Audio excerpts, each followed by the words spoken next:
Bienvenidos a nuestro programa Academia Bíblica Radial con nuestros anfitriones, el pastor Alfredo Ruiz y nuestro hermano Rubén Sánchez. Ustedes nos pueden escuchar cada miércoles a las 8 p.m. por medio de Lidio Radio o por medio de YouTube y su plataforma de podcast preferida todos los jueves. Estamos contentos y agradecidos por su sintonía. Esperamos que este programa sea de bendición para su vida. Con ustedes, el pastor Alfredo Ruiz y nuestro hermano Rubén.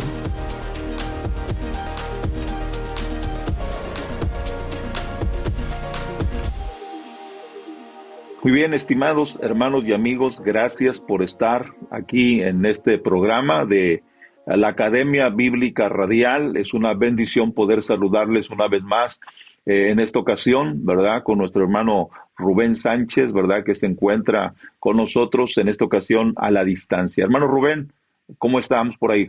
Amén, amén, pastor, que Dios te bendiga ricamente a ti, Dios bendiga a toda la amable audiencia, ¿verdad? De Radio Lirio, ¿verdad? Porque es una gran bendición realmente poder compartir estos micrófonos. Amén. ¿Desde dónde está ahorita comunicándose, conectándose con nosotros, hermano? Estoy en la ciudad de Lebanon, Tennessee. Amén, amén. Y bueno, gracias a Dios por la tecnología, porque esto es una bendición, ¿verdad? Que no importa dónde estemos, podemos conectarnos. Así es. Y estamos aquí para continuar con el programa de la Academia Bíblica Radial. Y el día de hoy seguimos con el tema de conociendo a Dios. Y vamos a estar tratando acerca de la naturaleza de Dios, la esencia del ser de Dios. Y para eso queremos, ¿verdad?, iniciar con una oración y después comenzamos con esta programación. Oremos al Señor. Padre, en el nombre poderoso de Jesús, sí, Señor, gracias, te damos Padre, muchas gracias por la bendición y la oportunidad que nos das de poder estar aquí con este programa de la Academia Bíblica Radial. Sí, Señor, oramos, gracias. Señor, para que esta programación siga siendo de bendición y de edificación para cada uno, Señor, de las personas que están al alcance de nuestra voz. En el nombre de Cristo Jesús, te damos muchas gracias. Amén y amén. Bendito el nombre del Señor. Mi hermano Rubén, estamos continuando con el tema, ¿verdad?, de la naturaleza de Dios o conociendo a Dios, pero el día de hoy estaremos hablando acerca de la naturaleza de Dios. Cuando hablamos de la naturaleza de Dios, ¿qué podemos entender nosotros? En primer lugar, para hablar de la naturaleza de Dios tenemos que hablar, ¿verdad?, de cómo es realmente Dios, ¿verdad? En este caso, por ejemplo, nos vemos obligados, ¿verdad?, para empezar a hablar de la naturaleza de Dios, hablar de la pluralidad en la deidad. Amén. ¿Por qué? Porque Dios no es simplemente un ser, ¿verdad?, compuesto de una sola persona, sino que hay una Trinidad. Ok, perfecto. Cuando hablamos de la personalidad de Dios o de la naturaleza de Dios, cabe una pregunta, porque muchas personas no creen, ¿verdad? No creen en un Dios personal, ¿sí? Y nosotros creemos, ¿verdad?, según la palabra de Dios, que Dios tiene una personalidad, ¿verdad? Así Dios es. Es una persona. Es una persona, es un ser, ¿verdad?, que es obviamente una persona que tiene mente, que tiene emociones, o sea, que tiene toda la esencia, ¿verdad?, de una persona.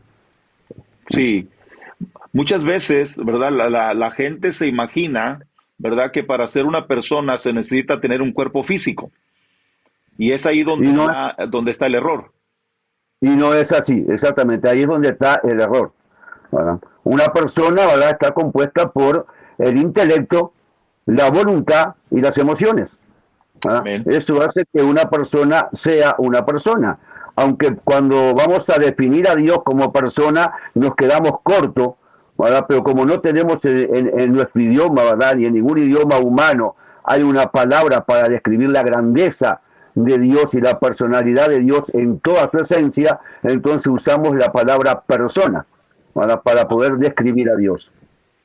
Exactamente. Y cuando hablamos entonces de la naturaleza de Dios, quiere decir que vamos a hablar, número uno, de su persona, vamos a hablar de la esencia de su ser, o sea, de lo que es Dios, de quién es Dios, ¿verdad? Así es. Y cómo el ser humano, ¿verdad?, puede conocer a Dios y, como usted lo ha dicho muy claro, para ser una persona no se requiere un cuerpo físico, sino que tenga intelecto, ¿verdad? Sensibilidad, ¿verdad? Y voluntad. Y es exactamente lo que describe la persona de Dios. Así es. Entonces, para poder entender a Dios, tenemos que entender que hay una pluralidad de personas en la deidad, que no son tres dioses, es un solo Dios existente en tres personas. Existente en tres personas. Cuando entramos a describir la naturaleza de Dios, nos encontramos, ¿verdad?, con esto, de que hay una pluralidad de personas en el seno de la deidad, ¿verdad?, que no son tres dioses, es un solo Dios existente en tres personas, el Padre, el Hijo y el Espíritu Santo. Amén. Eso es sumamente importante.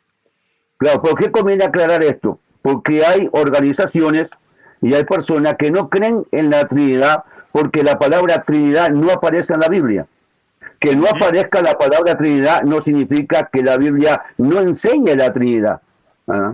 Y vamos a ver algunos textos bíblicos ahora para poder probar bíblicamente la existencia de la Trinidad. Porque no podemos hablar de la naturaleza de Dios si realmente no nos enfocamos, ¿verdad?, en la Trinidad para poder describir la naturaleza de Dios, sus atributos, ¿verdad? Y que hay obviamente un estado de igualdad entre el Padre, el Hijo y el Espíritu Santo. Otra cosa que tenemos que aclarar, porque muchos dicen que Jesús es un Dios, pero que no es Dios. Sí. Y entonces tenemos realmente acá mucho material para poder tratar este tema. Amén, amén. Si Dios existe en tres personas, hermano Rubén, ¿por qué al pueblo de Israel el Señor le dice, oye Israel, Jehová tu Dios, Jehová uno es?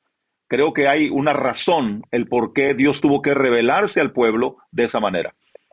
Pero hay un detalle muy importante, creo que está citando Deuteronomio capítulo 6 por el verso 4. ¿Verdad? Así es. Jehová, nuestro Dios, ahí la palabra Dios es el hebreo Elohim o Elohim, ¿verdad?, que es plural de Elo. Ahí Dios está describiéndose, ¿verdad?, como una pluralidad de personas. Amén. Elohim abarca la pluralidad de personas y dice uno es. Y la palabra uno es el hebreo, ahí en ese texto, el hebreo ejad, que es uno compuesto. Amén. No es la misma palabra que se usa para hablar del matrimonio, de que el hombre y la mujer son una sola carne. Son dos personas, pero hay una unidad perfecta y que se describe por eso como una sola carne, aunque son dos personas distintas. En el caso de Dios, Dios es uno, porque lo que es uno lo es el otro, ¿verdad? Por eso cuando Jesús dijo en Juan 10:30, dice, yo y el Padre, uno somos. No la misma y la única persona, sino que somos de la misma esencia, de la misma naturaleza. Amén. Y tenemos textos bíblicos, ¿verdad?, que lo comprueban, ¿verdad? Como aquel texto bíblico de Génesis capítulo 1, ¿verdad? Cuando Dios forma al hombre y lo que Dios dice es hagamos, ¿verdad? Hagamos la pluralidad. La pluralidad, ¿sí? Pero dice a nuestra imagen y nuestra semejanza. Otra vez la pluralidad. Ahora si Dios fuera, ¿verdad?, un solo ser, ¿verdad?, único, no existente en tres personas, sino una única persona, Dios hubiese dicho, haré al hombre a mi imagen conforme a mi semejanza. Correcto. Pero dice, hagamos al hombre a nuestra imagen conforme a nuestra semejanza. Ahora, utilizando la pluralidad para poder describirse en su plenitud. Amén. Entonces, ahí estamos hablando de una pluralidad en la unidad. En la unidad, exactamente. Es pluralidad en la unidad.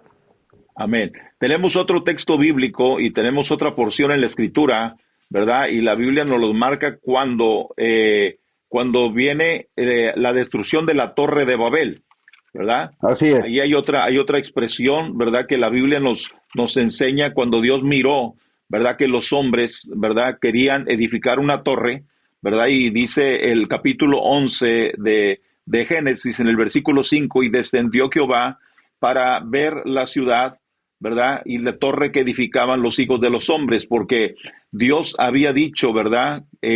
Descendamos, ¿verdad? Y confundamos, ahí el versículo 7, ahora pues descendamos y confundamos, ¿verdad? Ahí su lengua para que ninguno entienda el habla de sus compañeros. Una vez más, encontramos la pluralidad. Y también en el 3.22, si no me falla la memoria, también está la pluralidad allí. Pero ahí dice descendamos, ¿verdad? Y confundamos. En vez de decir descenderé y confundiré, dice descendamos y confundamos. Entonces la pluralidad. Ahora, ¿por qué se usa la pluralidad si Dios es una única persona?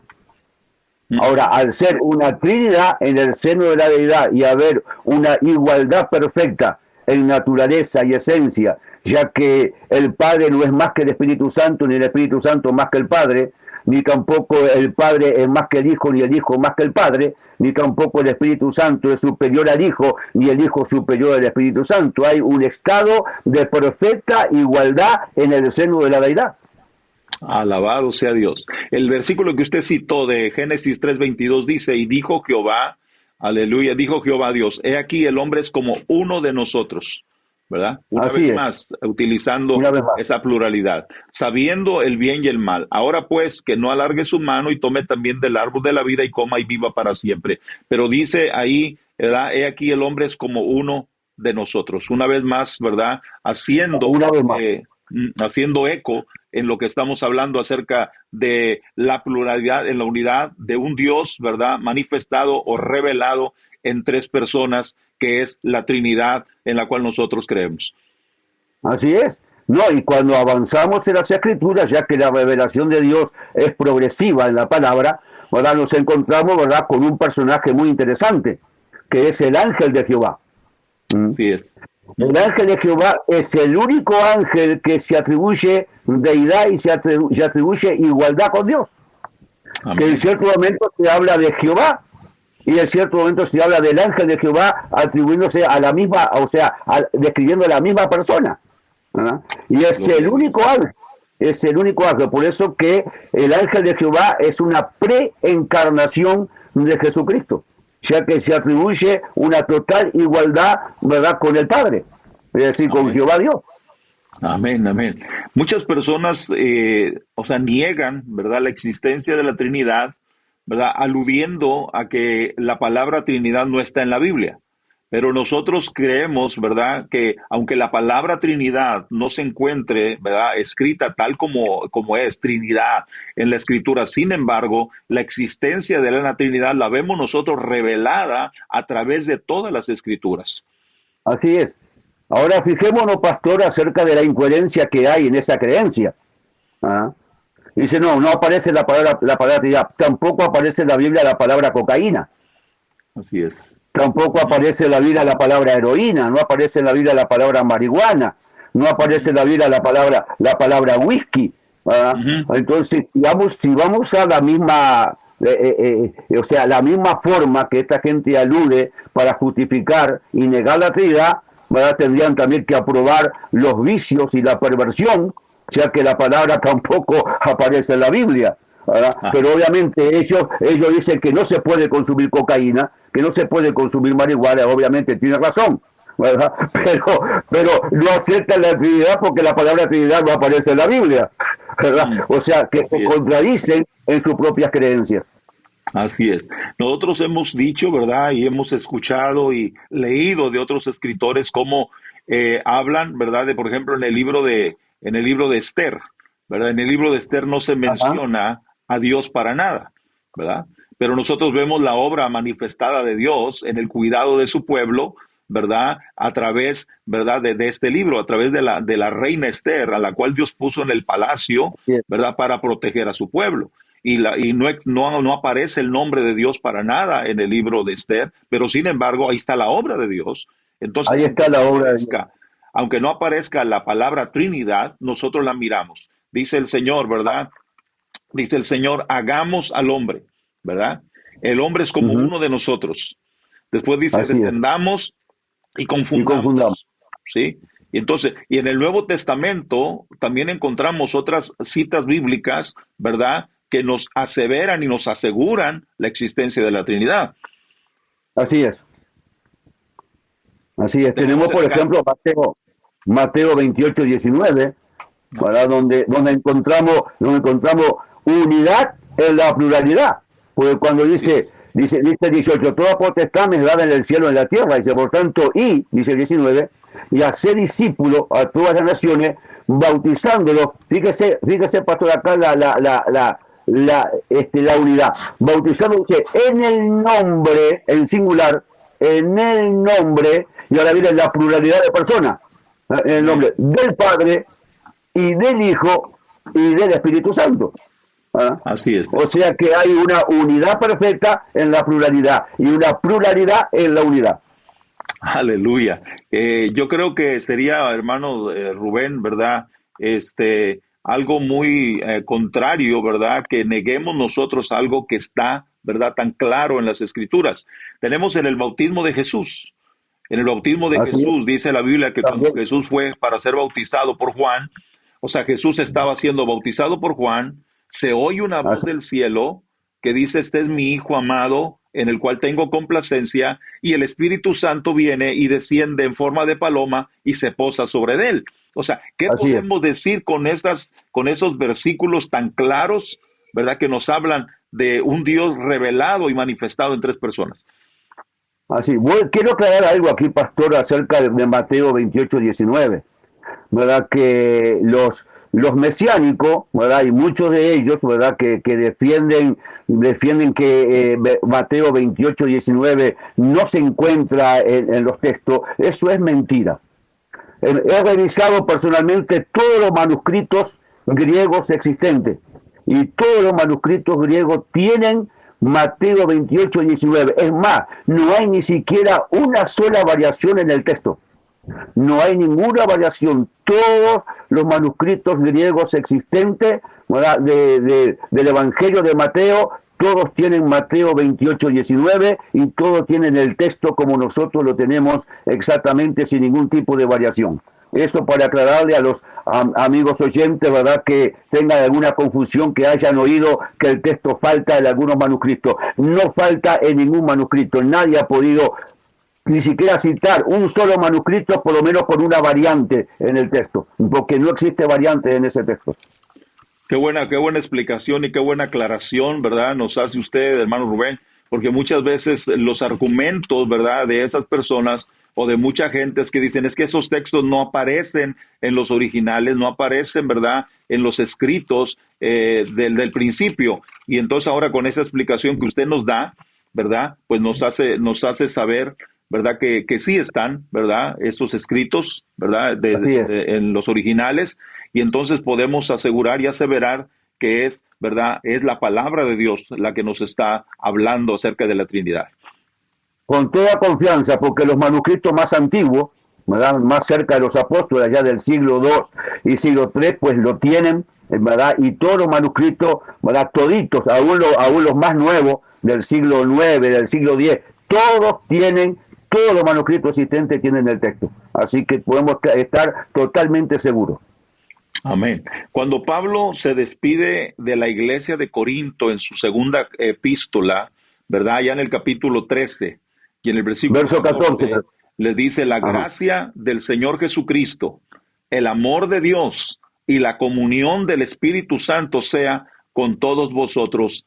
Amén.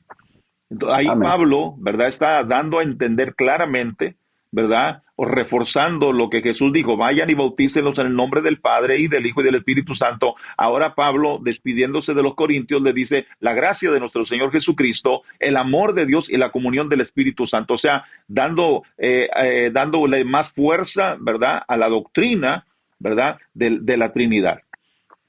Ahora es muy importante ese texto, pastor, porque si observamos bien, nos damos cuenta que el apóstol no hace diferencia, ¿verdad?, allí entre uno y el otro. Los pone a los tres en un estado de absoluta igualdad. Amén. ¿Por qué? Amén. Porque no lo describe como inferior a ninguno de ellos, sino que los pone en un estado de absoluta igualdad. Y por lo tanto, obviamente, como tú acabas de decir, estaba reforzando allí él, ¿verdad?, con eso la doctrina, ¿verdad?, de la Trinidad. Bendito el nombre del Señor. A mí me llama la atención el hecho, ¿verdad?, cuando Jesús enseña sobre la oración. Y Jesús dice muy claro, dice, todo lo que pidas al Padre en mi nombre, ¿verdad? En mi nombre, creyendo lo vas a recibir. ¿Sí? Entonces, ahora sí, le escucho. Perdón, pero qué tremendo es esto, ¿verdad? Porque si Dios solamente es una sola persona, ¿verdad? Y por ejemplo, los unitarios, llamados Jesús solo, ¿verdad? Dicen que todo es Jesús. Ahora, ¿cómo puede ser que Jesús le está pidiendo al Padre, entonces Jesús le está pidiendo a Jesús? Así es. ¿Ah? Cuando Jesús identifica al Padre como un ser distinto a él, aunque en un estado de igualdad, ¿verdad? Y un detalle muy importante es cuando el Señor dice que Él rogará al Padre. Para rogar o pedir hay dos palabras en el griego importantes. Una es, por ejemplo, aiteo. Aiteo es pedir desde un estado, ¿verdad?, de inferioridad. Pero erotao, que es la que usa Jesús, es pedir desde un estado de igualdad. Es como la petición que le haría un presidente a otro presidente, ¿verdad? Desde un estado de igualdad. Y esa es la palabra que Jesús dice cuando habla de rogar al Padre. Pedirle desde un estado de igualdad. Y por lo tanto, Jesús y el Padre son de la misma esencia, de la misma naturaleza, ¿verdad?, al igual que el Espíritu Santo. Bendito el nombre del Señor. Nosotros creemos, ¿verdad?, en hay el símbolo, ¿verdad?, de Atanasio, ¿verdad?, que se fue formulado, ¿verdad?, ya por el siglo V, ¿verdad?, según lo que enseña Meyer Perman en su libro de teología. Y dice de la siguiente manera: adoramos a un Dios en la Trinidad y a la Trinidad en la unidad, sin confundir las personas ni separar la sustancia, puesto que la persona del Padre es una y la del Hijo otra y la del Espíritu Santo otra. Pero del Padre y del Hijo y del Espíritu Santo hay solo una divinidad, igual gloria y majestad, coeterna. Lo que es el Padre también lo es el Hijo y el Espíritu Santo. El Padre es increado, el Hijo es increado y el Espíritu Santo es increado. El Padre es inmenso, el Hijo es inmenso y el Espíritu Santo es inmenso. El Padre es eterno, el Hijo es eterno y el Espíritu Santo es también eterno. Sin embargo, no hay tres eternos, sino solo uno. De manera que no hay tres seres increados, ni tres seres inmensos, sino un solo ser increado, un solo ser inmenso. De igual manera, así como el Padre es omnipotente, el Hijo es omnipotente y el Espíritu Santo también. Creo que ese símbolo de Atanasio, hermano Rubén, que fue formulado ya por el siglo V, ¿verdad?, nos da la pauta a seguir, ¿verdad?, sobre lo que es la Trinidad. Así es. Es una gran verdad, y aparte que la iglesia primitiva siempre en toda la historia creyó absolutamente en la Trinidad, porque era algo totalmente que está bien claro en las Escrituras. Bendito el nombre del Señor. Aleluya. Estamos, hermano Rubén, casi concluyendo, ¿verdad?, con este primer programa, ¿verdad?, con este primer tiempo, ¿verdad?, de este día. Y queremos, ¿verdad?, decirle a la gente, ¿verdad?, que este es su programa, ¿verdad?, la Academia Bíblica Radial, y que estamos aquí, ¿verdad?, para llevar programas, ¿verdad?, de asunto doctrinal, ¿verdad?, sobre las doctrinas cardinales de las Escrituras, que van a reafirmar nuestra fe y que nos van a ayudar, ¿verdad?, a continuar, ¿verdad?, fortaleciéndonos en el Señor para llevar adelante el mensaje de la palabra sin extraviarnos y sin desviarnos ni a derecha ni a izquierda, sino tomando la palabra de Dios como la base de nuestra fe y la base de nuestra conducta también, ¿verdad? Entonces, hermano Rubén, una última palabra antes de concluir este programa para el pueblo. Bueno, en cuanto a la Trinidad es una creencia, ¿verdad?, fundamental, es una creencia esencial y fundamental que forma el cuerpo de la doctrina bíblica cristiana, ¿verdad? Y por lo tanto tenemos que aceptarla porque es bíblica y está absolutamente bien fundamentada en la palabra. Amén, amén. Y está sobre todo eso, que la palabra de Dios, ¿verdad?, nos da la seguridad de que estamos adorando, ¿verdad?, a un solo Dios, revelado y manifestado en tres personas, ¿verdad? Y que Él, el Dios Todopoderoso, ¿verdad?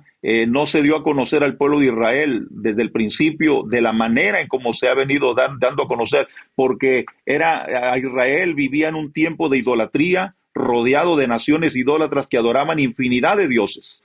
Y Israel tenía que entender que Dios era uno solo. Pero poco a poco la revelación progresiva de la palabra nos va enseñando quién en realidad y cómo es nuestro Dios. Bendito el nombre de Dios. Y hay quienes afirman que el Espíritu Santo no es una persona, que es la fuerza activa de Dios. Y eso lo vamos a aclarar un poquito, ¿verdad?, en el programa siguiente. Amén. Pues muchas gracias, hermano Rubén, por esta primera programación, y agradecemos a todas las personas que nos han estado acompañando en este programa, y no se pierda el siguiente episodio de este tema tan importante, conociendo a Dios, ¿verdad? Hoy estuvimos hablando acerca de la Trinidad, pero vamos a estar hablando acerca de los nombres de Dios, de los atributos de Dios, porque la manera de conocer a Dios es conociéndolo a través de su naturaleza, ¿verdad? Y su naturaleza nos lleva a conocerlo a través de sus nombres y de sus atributos. Así que, hermanos, amigos, gracias por su sintonía en esta programación. Que Dios me los bendiga y no se pierda el siguiente episodio de la Academia Bíblica Radial. Dios les bendiga. Esto ha sido su programa La Academia Bíblica Radial, por el pastor Alfredo y nuestro hermano Rubén. Les esperamos la próxima semana a la misma hora para el próximo episodio. Les invitamos que se suscriba a nuestro canal de YouTube o nuestro podcast para que no se pierda nuestras notificaciones. Bendiciones.